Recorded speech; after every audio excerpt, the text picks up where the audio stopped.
Hello and welcome to the future technology.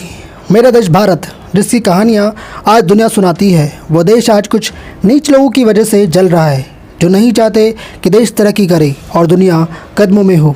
उनका agenda देश के साथ गद्दारी और नमक हरामी करना है। जिस देश में खाते हैं उसको ही ठुकराते हैं। इंसान नहीं, राक्षस हैं वो लोग। एक तरफ देश का राज्य जो खुशहाली और तरक्की की कामना करता है और उनके लिए जी जान से काम कर रहा है, और दूसरी तरफ जो आतंक और आतंकवाद का गढ़ बन चुका है। अब नाम तो आप लोग समझ ही गए होंगे।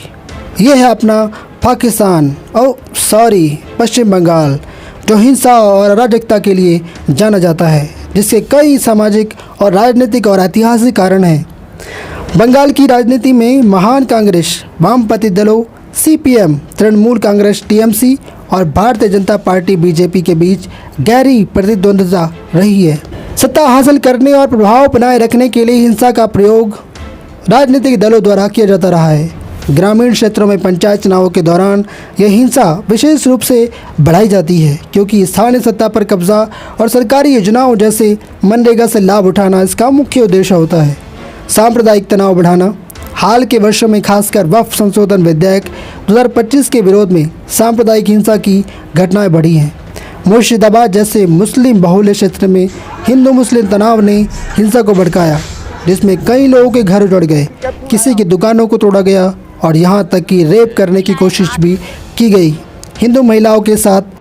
TMC के लोग घर घर जाकर देखते थे किस घर की कौन सी बहू सुंदर है। ये सब बंगाल में आम बात है। हम दूसरे देशों को बुरा भला बोलते हैं, लेकिन आज हमारे देश में ये सब हाल देखने को मिल रहा है। बड़ी शर्म की बात है। अरे इनके हाथ कोई क्यों नहीं तोड़ता जो ऐसा करते हैं। वहाँ से पलायन हुआ हिंदू और उनके आंसू साफ बता रहे हैं कि ममता के हाथ पैर बूढ़े हो चुके हैं। अब उनसे राज्य नहीं संभल रहा। वो अंदर से कमज़ोर हो चुकी हैं और आत्मा मर चुकी है। बस जिंदा लाश हैं जो कुछ नहीं कर सकती। अब उसे किसी के सहारे की ज़रूरत है। कुछ मामलों में बाहरी ताकतें जैसे बांग्लादेशी घुसपैठियों की कथित भूमिका बढ़ रही है, जो हिंसा को बढ़ावा देती है। डर की राजनीति। सत्ताधारी दल अक्सर अपने विरोधियों को दबाने के लिए डर का माहौल बनाते हैं। यह हिंसा कार्यकर्ताओं और आम नागरिकों के बीच भय पैदा करती है, जिससे सत्ता पर पकड़ मजबूत होती है। चुनावी हिंसा का इतिहास रहा है बंगाल का। बंगाल में चुनावी हिंसा एक सांस्कृतिक बन चुकी है। NCRB के आंकड़ों के अनुसार 1999 से 2016 तक हर साल औसतन 20 राजनीतिक हत्याएं हुई हैं। 2018 के पंचायत चुनाव में 23 और 2010 से 2019 के बीच 161 राजनीतिक हत्याएं दर्ज की गई हैं। आर्थिक और सामाजिक कारक है जिम्मेदार। ग्रामीण क्षेत्रों में संसाधनों पर नियंत्रण, भूमि विवाद और आर्थिक असमानता भी हिंसा को बढ़ावा देती हैं। नक्सली आंदोलन, उग्रवादी गतिविधियों का इतिहास भी ये इनकी जड़ों में शामिल है। आम बात है, यह हिंसा मुख्य रूप से राजनीतिक दलों के कार्यकर्ताओं के बीच होती है। इसमें हत्याएं, आगजनी, लूटपाट और संपत्ति को नुकसान पहुंचाना शामिल है। उदाहरण के लिए 2021 के विधानसभा चुनाव के बाद TMC और BJP कार्यकर्ताओं के बीच हिंसक झड़पें हुई, जिसमें कई मौतें हुई, जो सांप्रदायिक हिंसा का रूप ले लेती हैं। जैसे मुर्शिदाबाद में वक्फ विधेयक के विरोध में हुई हिंसा अप्रैल 2025 हिंदू मुस्लिम समुदाय के बीच तनाव को दर्शाती है। इसमें तोड़ फोड़, लूटपाट और हत्याएं शामिल थी।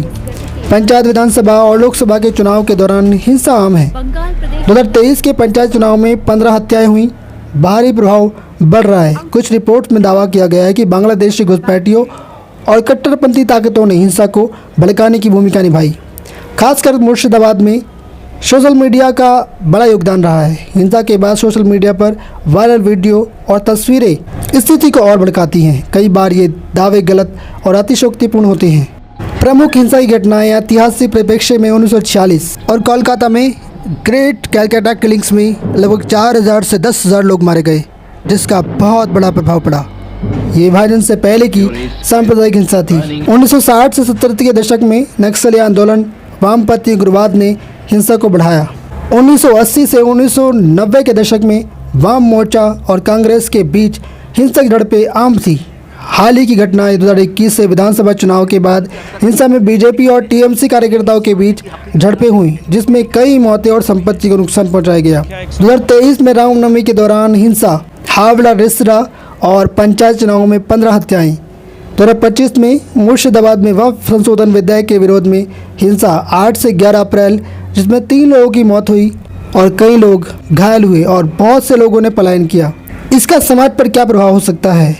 हिंदू मुस्लिम समुदाय के बीच अविश्वास बढ़ा है ये होने के बाद, जिससे सामाजिक एकता को नुकसान पहुंचा है। मुर्शिदाबाद हिंसा 2025 के बाद लोग एक दूसरे को शक की नज़रों से देखने लगे हैं। हिंसा से प्रभावित क्षेत्रों में डर का माहौल, जिसके कारण कई परिवारों को पलायन करना पड़ा। उदाहरण के लिए मुर्शिदाबाद से लोग झारखंड और मालदा के राहत शिविरों में गए हैं। आर्थिक प्रभाव, हिंसा के कारण दुकानें बंद, व्यापार ठप और स्थानीय अर्थव्यवस्था को नुकसान पहुंचा है। पंचायतों में भ्रष्टाचार और हिंसा ने ग्रामीण विकास योजनाओं के कार्यान्वयन को प्रभावित किया है। राजनीतिक प्रभाव, हिंसा ने सत्ताधारी टीएमसी और विपक्षी दलों बीजेपी कांग्रेस के बीच तनाव को बढ़ाया है। बीजेपी ने मुर्शिदाबाद हिंसा के बाद राष्ट्रपति शासन की मांग की है। कानून व्यवस्था पर सवाल उठे हैं और केंद्र सरकार ने राज्य से कई बार रिपोर्ट मांगी। मानव क्षति, हत्याएं, घायल लोग और संपत्ति का नुकसान। 2021 में एनएचआरसी ने दावा किया कि चुनाव के बाद 15,000 हिंसा की घटनाएं हुई, जिसमें 25 मौतें और 7,000 महिलाओं के साथ दुर्व्यवहार हुआ। भविष्य पर क्या प्रभाव होगा इसका? ध्रुवीकरण, सामाजिक हिंसा, खासकर वक्फ विधेयक जैसे मुद्दों पर समुदायों के बीच दीर्घकालिक विभाजन पैदा कर सकता है। यह सामाजिक एकता को और कमज़ोर करेगा। राजनीतिक अस्थिरता बढ़ेगी। अगर हिंसा का सिलसिला जारी रहा तो केंद्र और राज्य सरकार के बीच टकराव बढ़ेगा। राष्ट्रपति शासन की मांग और सुप्रीम कोर्ट की निगरानी जैसे कदम राजनीतिक अस्थिरता को बढ़ा सकते हैं।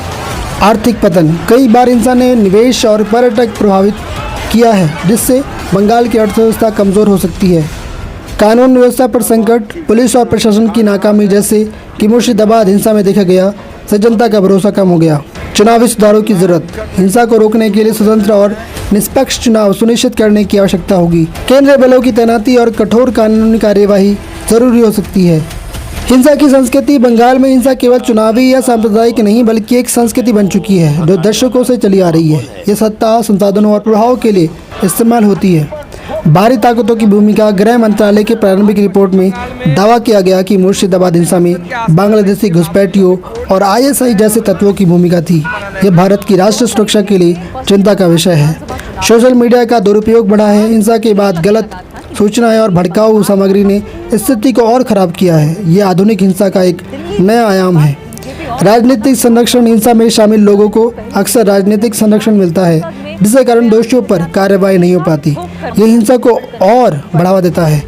संवैधानिक चुनौतियां व विधेयक जैसे कानूनों पर विवाद ने संवैधानिक और धार्मिक मुद्दों को उजागर किया। ममता बनर्जी का बयान है कि वह केंद्र के कानूनों को लागू नहीं करेगी। अपने राज्य में संघीय ढांचे पर सवाल उठाता है। पश्चिम बंगाल में हिंसा का मूल कारण राजनीतिक सत्ता की होड़, सांप्रदायिक तनाव और ऐतिहासिक हिंसा की संस्कृति है। यह न केवल सामाजिक और आर्थिक ढांचे को नुकसान पहुंचाती है, बल्कि भविष्य में गहरा सामाजिक विभाजन और राजनीतिक अस्थिरता का खतरा पैदा कर सकती है। इसे रोकने के लिए निष्पक्ष प्रशासन, कठोर कानूनी कार्यवाही और सामाजिक एकता को बढ़ावा देने की जरूरत है। साथ ही बाहरी ताकतों पर नजर रखने और सोशल मीडिया के दुरुपयोग को नियंत्रित करने की आवश्यकता है। कुछ दावे जैसे बांग्लादेश की घुसपैठियों की भूमिका प्रारंभिक जांच पर आधारित है और इन्हें अंतिम सत्य नहीं माना जाना चाहिए। आपको क्या लगता है, क्या होने वाला है बंगाल में? क्या कुछ बड़ा होने वाला है? कमेंट्स करें। और इसका क्या असर होगा? Subscribe if you like the video and please share to your friends. Thanks for watching. Have a great day.